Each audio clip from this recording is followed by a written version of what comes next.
Good evening, everybody, and welcome to Life Groups. We say welcome to our guest, and as always, we thank you so much for coming out and being a part of this Wednesday evening with us. We hope that you have a great time of fellowship with those in your respective groups, and we invite you to come to True Life and enjoy a service with us sometime in the future. I want to talk to you tonight about being hungry. Psalms 27 and verse 4 says, "One thing have I desired of the Lord, and that will I seek after, that I may dwell in the house of the Lord all the days of my life, to behold the beauty of the Lord, and to inquire in his temple." Let me ask you a question. Have you ever been really, really hungry? Some of you might be sitting there tonight thinking, yeah, I haven't had supper yet. Dear God, I'm starving to death. But no, have you really been hungry? Not talking about just a craving. Man, we all get cravings, a craving for barbecue. Oh man, I got to get some barbecue. I'm starving for barbecue, or maybe Chinese, or I don't know, whatever your craving might be. And we sometimes get struck with these cravings and, man, I've got to go get some food. I'm hungry for that. But that's not what I'm talking about. What I'm talking about is a kind of hunger that goes deeper than that. The kind of hunger that maybe you fasted for the day, or maybe you fasted for a couple of days, and the belly knows, hey, I've not been with food and I'm really hungry. Or maybe the kind of hunger that comes from when we're really sick and we're just not able to eat anything, and we can't keep food down. But as we start getting better and we start healing and recovering, we start getting our hunger back. And man, we begin to realize, oh my goodness, it's been 2 or 3 or 4 days since I've really had good food, and I'm hungry. The kind of hunger I'm talking about tonight is the kind that's accompanied by that ache in your belly, that constant stomach rumbling and growling, and it's just something that it never leaves you, right? You've got this constant awareness going on in your head, in your belly. You're just, food is always on your mind. It's kind of like those old cartoons, you look at something and the table suddenly becomes a hamburger, and it's just, man, you're just everywhere you're looking at, there's food. I gotta have food. And it's at this point that maybe any kind of food would do. Maybe even Brussels sprouts, right? It depends on how hungry you are. But just something, whether it's Brussels sprouts or a peanut butter and jelly sandwich or a steak dinner, but I gotta have some food. I've gotta have something that would fill up that hunger and that desire, that aching and gnawing in my stomach. Now that's in the natural, and we've all had those times when we've had that kind of hunger going on in us. But let's flip that over and talk about spiritual hunger for a moment.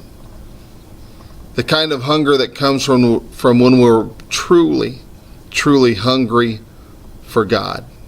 When we're truly hungering and thirsting and desiring God, like we are that natural food I was just talking about a moment ago. When we're at that point, a lot of the characteristics from the natural can be applied to the spiritual too.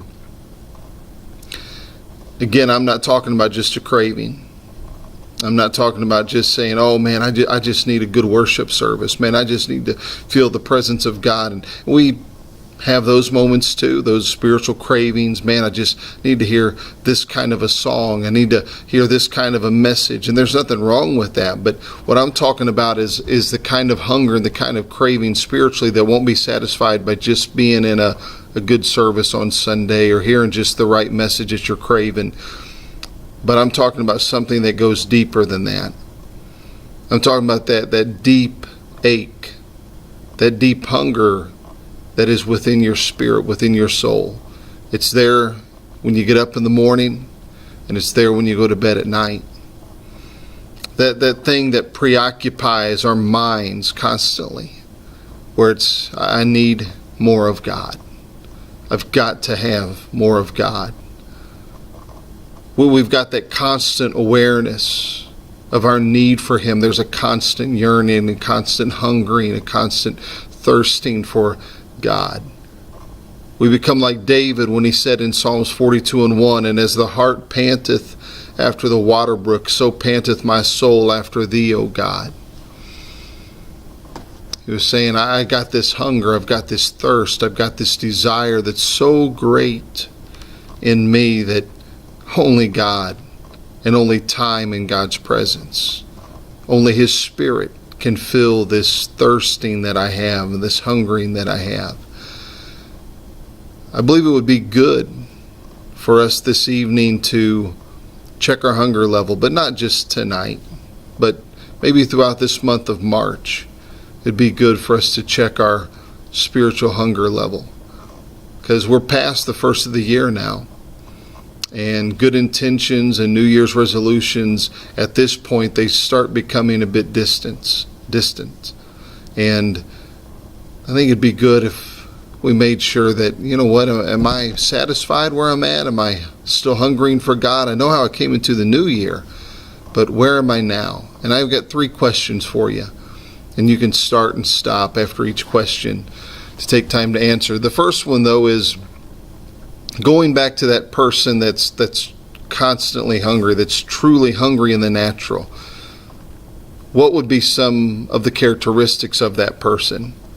And how would these same characteristics relate to a Christian who is spiritually hungry? Second question. Psalms 27:4, again, our text for this evening. One thing have I desired of the Lord, that will I seek after, that I may dwell in the house of the Lord all the days of my life, to behold the beauty of the Lord and to inquire in His temple. What do you think David was feeling when he penned these particular words? And last and final question, question number 3, and this one requires some transparency from all of us who are willing to answer the question tonight. But that is, what has the Lord been stirring in your heart? What has He been talking to you about? What has He been calling you to do to get more of Him? Has been calling you to prayer, has been calling you to more fasting, whatever it is, would you be transparent enough and honest enough to share that in closing? I want to say thank you again. God bless you. We look forward to seeing you on Sunday, and we again say thank you to our guest.